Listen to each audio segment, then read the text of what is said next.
Bueno, muy bien, vamos entonces a hablar ya con nuestros invitados, porque tenemos expertos para tratar de entender este tema que ciertamente no es fácilmente entendible, y para eso hemos citado a una persona que nos da generosamente su tiempo para eso. Profesora, ¿cómo está usted? Es la profesora Ruth Diamint, experta en seguridad internacional de la Universidad Di Tella, del CONICET. Profesora, gracias por su tiempo. A ver, qué ironía, ¿no? ¿Le pasó esto a un Donald Trump que tanto vociferó con los atentados de Manchester, con los atentados de Londres y en otros lugares del mundo? Señores, hay que estar más vigilantes, hay que estar más atentos, hay que ser más vivos, y de repente sucede esto y se lleva la vida de los argentinos. ¿En qué escenario nos encontramos? Bueno, es un escenario difícil porque, digamos, para ponerlo un poquito en un panorama más largo, el terrorismo histórico de los 60 y los 70 era territorial. El que aparece después del 2001 es un terrorismo desterritorializado. Después aparece Daesh, Boko Haram, que parece tener otra vocación territorial. Le está yendo mal, pero lo que no deja de tener vigencia y fuerza es este tipo de terrorismo que impacta solamente, digamos, de forma desterritorializada y dando señales de miedo. Y es muy difícil controlarlo. Lo que es seguro que no se puede controlar con los medios militares tradicionales. Todo lo que de alguna manera puede fortalecer el control pasa por inteligencia, por aduana, por controles migratorios, pero no por las fuerzas tradicionales. Esto nos mete en un escenario internacional determinado, este análisis que hacíamos recién, pero ¿qué pasa con la Argentina a partir de ahora? Porque Argentina ya ha sufrido hechos brutales por parte del terrorismo internacional, lo decíamos en el comienzo, pero ahora este es un escenario nuevo, ¿no? O sea, hasta ahora venía todo dulce desde el punto de vista internacional o de las relaciones internacionales para este gobierno. Ahora se encuentra con víctimas argentinas, con ciudadanos que han sido asesinados. ¿En qué escenario nos pone esto? Digamos, por un lado puede haber ataques en cualquier parte del mundo y Argentina podría ser uno de ellos. Por otro lado, al tocarnos de forma tan directa, supongo que va a reforzar la voluntad de crear algún tipo de capacidad estatal para responder al tema del terrorismo. Justo en la semana, creo que el ministro de Defensa, Awad, había dicho que las Fuerzas Armadas tenían que comprometerse en el tema del terrorismo. Yo creo que eso es un error total, no tiene ninguna capacidad de dar respuesta. En todos los ejemplos que tenemos, ninguno de ellos ha sido realmente favorable a controlar el fenómeno de estos terroristas aislados, que pueden funcionar prácticamente sin ningún tipo de estructura, ningún tipo de organización. Entonces, ese tipo de respuestas me parece que no es hábil. Profesora, ya tuvimos algún antecedente. La Argentina en los años 90, bajo la presidencia del doctor Carlos Menem, fue aliado extra-OTAN. Corríjame si me equivoco. Sí, seguimos siendo. ¿Seguimos siendo aliados extra-OTAN? Esa es la primera pregunta que quería hacerle. ¿Seguimos siendo aliados extra-OTAN? ¿Y esto a qué nos obliga? ¿Nos obliga a algo? ¿Nos ayuda a tomar decisiones estratégicas?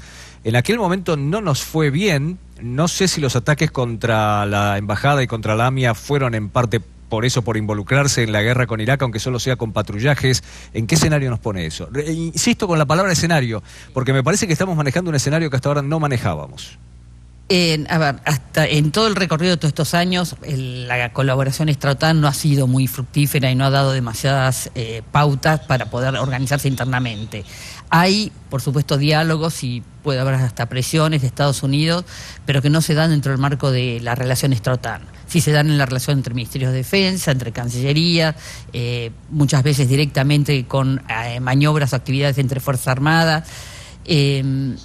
Digamos, no necesariamente ese va a ser un punto que nos pone en una situación de mayor debilidad frente al tema del terrorismo. Profesora, 2 de la tarde, 8 minutos. A esta hora tenemos un escenario, que es el de Nueva York, después de esto, y a punto de desarrollarse una maratón, y hay una investigación en marcha, insisto, 2 de la tarde, 08 minutos en la República Argentina. Permítame saludar a Silvina Sterin-Pencel, nuestra colaboradora allí, que ha tenido un vasto trabajo en todos estos días. Silvina, buenas tardes, un saludo. Buenas tardes, Pepe. Y sí, estoy acá en el Central Park, en la víspera de esta edición 47 de la Maratón de Nueva York, una de las maratones más esperadas, más famosas a nivel mundial, y en un momento sumamente difícil, ¿no? Porque, bueno, la gente está todavía muy consternada por esto que pasó, muy conmovida, pero acá la decisión ha sido de no suspender este evento, de por el contrario mostrarlo como una forma de una evidencia de la resistencia de los neoyorquinos, de la capacidad de seguir adelante, de no rendirse. A mis espaldas, no sé si ven algunos corredores y ciclistas que usan esta parte del Central Park hoy para, bueno, quizás los últimos ejercicios, el último entrenamiento final antes de este mega evento que atraviesa los 5 condados, o sea, no solamente es en Manhattan, sino arranca en Brooklyn, en el Bronx, va por Queens, va por todos lados, son 42 kilómetros y realmente no solamente el desafío para las autoridades es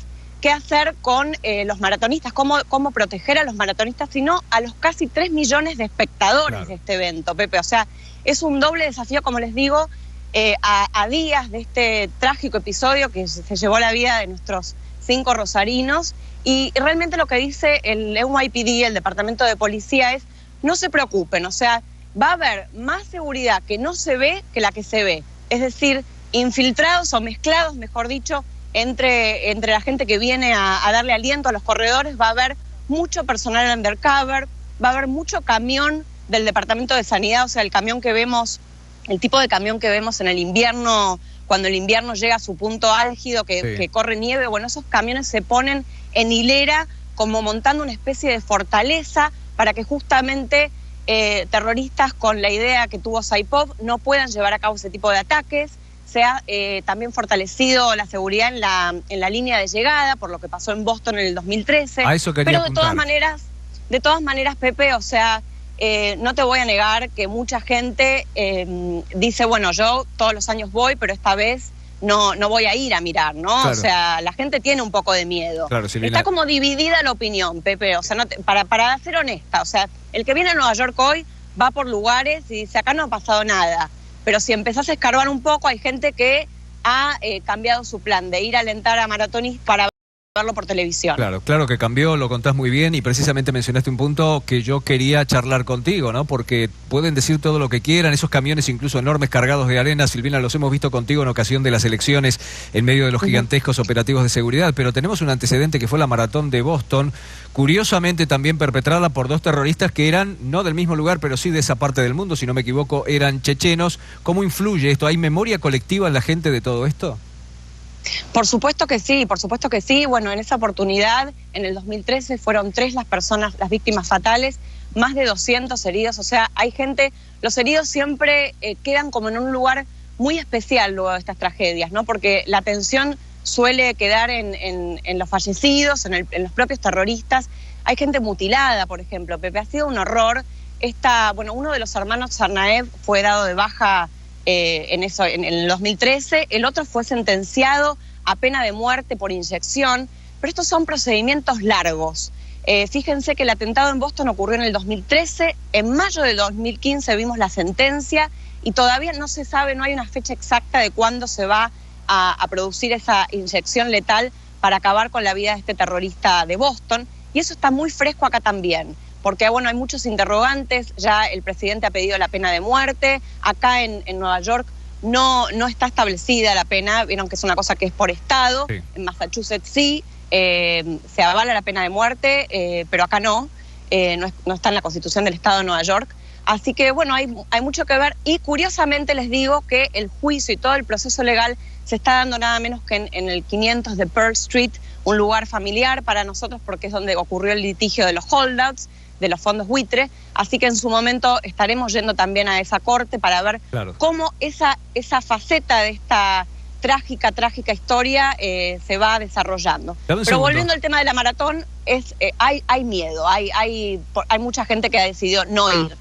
Dame un segundo, Silvina. Son las 2 de la tarde, 13 minutos, estamos en Nueva York, estamos en los estudios aquí en Todo Noticias con la profesora Diamint. Bueno, ¿puede ser que a todo el sistema mundial lo condicione un tipo como este? Perdóname el vocabulario, ¿no? Pero un tipo como este que viene de un lugar tan lejano, que ni siquiera tiene raíces profundas yihadistas clásicas como en Siria o como en Irak, al grito de Alá es grande, en este caso mata dolorosamente a hermanos nuestros.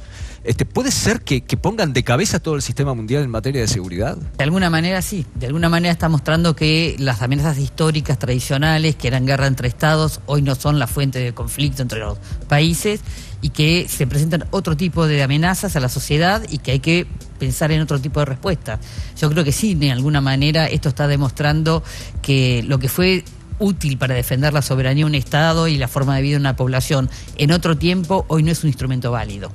Silvina, sé que tenés testimonios. Va a haber como 300 argentinos en el lugar. Sé que estuviste trabajando mucho ya de esta mañana y que tenés algunos testimonios. A ver si están para compartir con nosotros. ¿Cómo no? Ustedes entonces vinieron a Nueva York para la maratón y estaban aquí. Sí, viajamos, en realidad llegamos ayer para la maratón del domingo, ¿no? ¿Y cómo recibieron esta noticia tremenda? No, bueno, por empezar estábamos en Buenos Aires y nos enteramos allá. Y bueno, la verdad que nos hizo sentir muy mal, como a todos los argentinos, supongo, ¿no? Por otro lado, creemos que la forma de combatir, entre comillas, estas situaciones actuales es seguir para adelante. Lo hemos visto en otras ciudades también, que ha pasado lo mismo, en París o en Barcelona, no sé. ¿Te da miedo a vos? No me da miedo, pero sí precaución. No vas tanto a los lugares que hay mucha multitud. Ya empezás a parar un poco las salidas en familia. Me contabas que buscaste en tu casa una bandera argentina que no la pudiste encontrar. No la pude encontrar, la quería poner acá en las vallas, acá a la vuelta donde trabajo, en verdad que fue el accidente, pero no la pude encontrar. Así que me paré un minutito acá a ver los nombres y se los va a recordar acá como siempre, como se recuerda a todo el mundo que ha caído en un atentado. En Argentina sé que todo el mundo está hablando de esto, que ha sido algo muy impactante, y estamos acá en el lugar de la libertad donde realmente esto sigue funcionando y no pasa nada, no se ve. Desde acá no se vio nada, no se escuchó casi nada. Las actividades siguieron normalmente y yo estaba muy cerca, estaba a 200 metros, a 2 cuadras de lo que pasó, y sellaron un vallado y todo siguió exactamente igual. Es más, la gente... ¿Llegaste a ver? No, porque yo cuando me di cuenta vino la policía, cerró el lugar y después de un rato largo por Argentina nos enteramos de lo que había pasado. Silvina, y le pasó a Donald Trump, que tanto vociferó en ocasión de los atentados de Barcelona, de Manchester, de Londres, incluso dando a conocer a la opinión pública mundial información que los servicios de inteligencia, tanto del MI5 como el Servicio Nacional de Inteligencia de España, guardaban celosamente para tratar de llegar a una conclusión final. Quiero preguntarte por la repercusión de eso allí, quiero preguntarte algo que mencionaste y que es muy importante, la marcha de la investigación. Bueno, sí, aquí la verdad que todo el mundo critica un poco la celeridad con la que Donald Trump empezó con esta ráfaga de tweets sin tener cautela, ¿no? Porque justamente es un tema muy delicado, por lo que hablábamos antes, ¿no? De cómo pueden impactar los dichos presidenciales en esta investigación. Es todavía muy preliminar, se ha llevado en silla de ruedas a Saipov, que como saben primero estuvo en el Hospital Bellevue internado, porque sufrió ese balazo en el abdomen, hubo que hacerle cirugías, y luego cuando su estado mejoró un poco ya fue llevado el día miércoles a la corte del Distrito Sur de Manhattan, como les decía, en el 500 de Pearl Street, y ahí prestó algo de declaración, escueto por ahora. Es un proceso que va a llevar tiempo, y la gente acá, la opinión está un poco dividida. Llamativamente, ustedes habrán escuchado la emotiva y conmovedora carta de los rosarinos sobrevivientes ayer en el consulado. Sí, es estremecedor. Fue algo realmente, Pepe, muy, pero muy triste, muy conmovedor ver esas miradas de ellos casi sin brillo, ¿no? Con esa tristeza que los embarga. Pero el mensaje, ¿no? La contranarrativa incluso a lo que vemos desde el presidente, decir, queremos que la paz y la vida prevalezcan. En qué se ha convertido este mundo. O sea, fue realmente un ejemplo, un orgullo como argentinos tener esa visión luego de un atentado que los tocó, que dejó sus vidas truncas y cambiadas radicalmente para siempre. Pero también, hay muchas voces, como la del presidente, ¿no? Muchos de sus seguidores están de acuerdo con este llamado a la pena de muerte para este terrorista, pero es todavía muy preliminar para ver qué va a pasar. Y como ejemplo les digo les recordaba lo de Boston, que ha llevado muchísimo tiempo y que todavía el terrorista está vivo, esperando en el famoso death row cuando le van a dar esa inyección letal. Silvina, gracias por tu tiempo, por este contacto y vamos a mantenernos precisamente estrechamente contactados porque en las próximas horas las agendas hacen que por un tema de negocios aparentemente, de temas económicos, el presidente vaya a estar por allí próximamente, incluso con autoridades de Rosario, a ver si se produciría de sorpresa porque creo que no está en agenda algún encuentro con Donald Trump. Donald Trump está de gira, bien. está en Asia. Va a volver dentro de 12 días, pero lo que sí va a haber, Pepe, es un homenaje en la propia Bicisenda, donde va a participar el presidente Macri con el gobernador de Santa Fe y probablemente uno de los sobrevivientes, Guillermo Banchini, que radica a veces acá en Nueva York, o sea, alterna su tiempo entre Rosario y Nueva York, estaría también presente. Eso se dará el lunes por la mañana. Gracias, Silvina, un abrazo. Un beso, hasta luego. Bueno, profesora Diamant, ¿en algún momento cree usted que se va a poner sobre la mesa la posibilidad de una participación argentina en la lucha contra el terrorismo mundial? Porque ahora nos golpeó muy mal. Y yo escuché las palabras del presidente. Yo estaba en el exterior, pero escuché las palabras del presidente. Y a mí me sonaron a... Caramba, me parece que llegó el momento de involucrarse. Y en ese caso, ¿qué proceso imagina usted? A ver, por un lado yo creo que hay actualmente algunas vinculaciones con los países centrales en el manejo de la agenda internacional a través de los sistemas de inteligencia, los sistemas policiales y cooperación en defensa, o sea que hay una colaboración y no estamos apartados de las discusiones del mundo occidental. Una colaboración más directa, digo, por ahora lo que Argentina hace en colaboración militar está bajo el manto de Naciones Unidas y si no es por una misión comandada por Naciones Unidas, Argentina no ha venido participando. No me imagino que eso pueda modificarse en el corto plazo y por otro lado yo le vuelvo a decir, creo que las Fuerzas Armadas no son eficientes para combatir este tipo de problemas.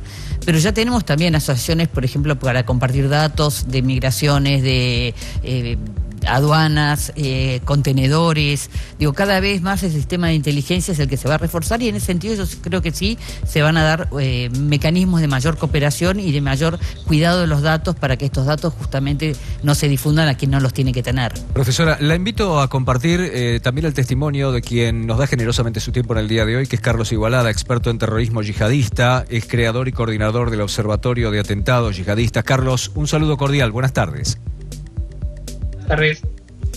Bueno, vamos a ver, y de repente nos encontramos dolorosamente en el medio de una situación inédita, al menos de este modo, y empezamos a oír hablar en carne viva del terrorismo uzbeco. ¿De qué estamos hablando, Carlos?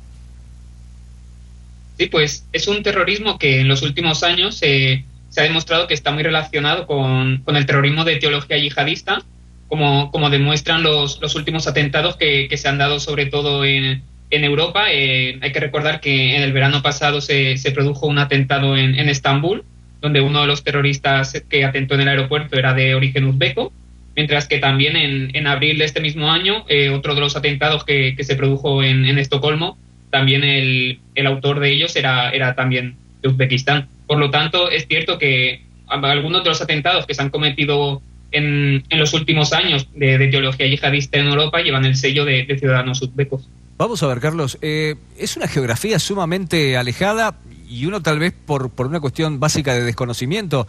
Yo no imagino la realidad religiosa ni la realidad vocacional de esta gente ligada a sí escenarios mucho más complejos en la materia como Siria o como Irak.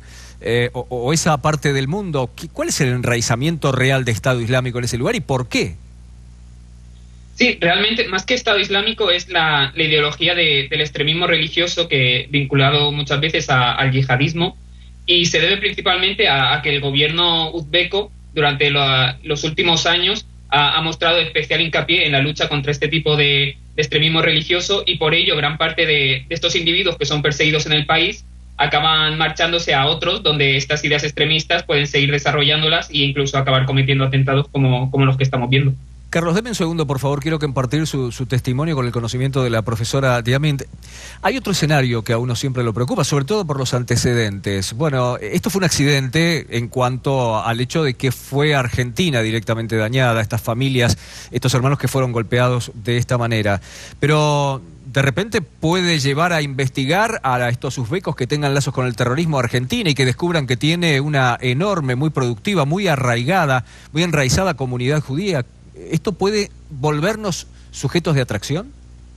Son hipótesis, es muy difícil decir realmente dónde van a pegar y cómo van a pegar. Creo que ellos se sienten agraviados y quieren agraviar. Y no sé si un acto atentado en Argentina les da esa sensación de agravio tan fuerte, cuando claramente Estados Unidos sí, por el rol internacional que tiene. Digo, decir que no sería un poco ingenuo, pero decir que sí también es un poco fantasioso. Carlos, le traslado la misma pregunta después del concepto de la profesora. Perdón, ¿podría repetir? Sí, le traslado la misma consulta que le hice recién a la profesora, no sé si usted lo escuchó, si no se lo repito. Sí, por favor, repita. Sí, se lo repito. Que se ha cortado un momentito. Bien, se lo repito, Carlos. Indeseadamente, porque hay víctimas argentinas, demasiadas víctimas argentinas en esto, es un accidente que hayan sido argentinos. No creo que este uzbeco hubiera querido atacar específicamente a argentinos, pero de repente, con esas raíces con Estado Islámico, algo tan extremista, habiendo sufrido Argentina 2 atentados de este tipo y habiendo una enraizada comunidad judía en la Argentina, repentinamente entiende usted, por más que es una especulación, tiene razón la profesora, que nos puede poner en un punto de mira de este nuevo terrorismo?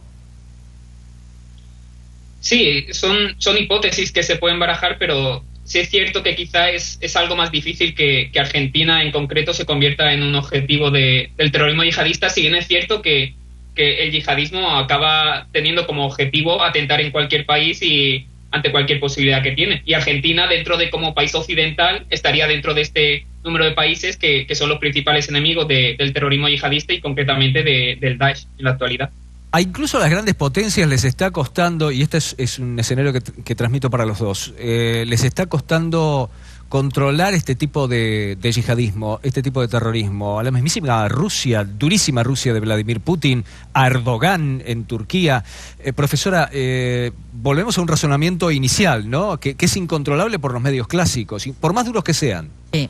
En principio sí, porque bueno, estas acciones, o sea, uno no puede perseguir una persona que de repente se conecta por internet con otra computadora y que organiza de una forma muy sencilla y utilizando técnicas y utilizando materiales comunes de la vida cotidiana de los ciudadanos, organiza una actividad de este tipo. O sea, cuando uno mira lo que pasó ahora en Nueva York, digo, es tan sencillo y tan básico que sería muy difícil detectarlo.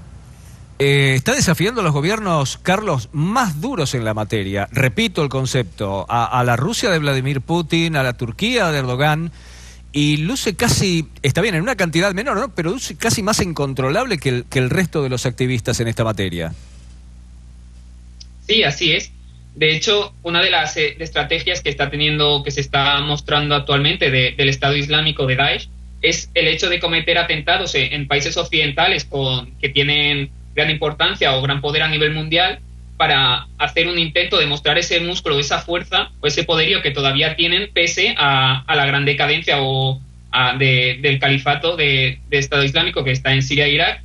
A pesar de esta decadencia y de este retroceso que prácticamente ya ha acabado por derribar totalmente el califato, pues es una forma de intentar demostrar todavía su poderío, y especialmente los principales objetivos son los países las potencias mundiales con mayor capacidad. Carlos, muchas gracias por su tiempo. Muchas gracias a ustedes. Profesora, el mismo agradecimiento que a Carlos, gracias por estar aquí un sábado a esta hora, y la verdad que nos ha dejado bien claras algunas cosas. Gracias.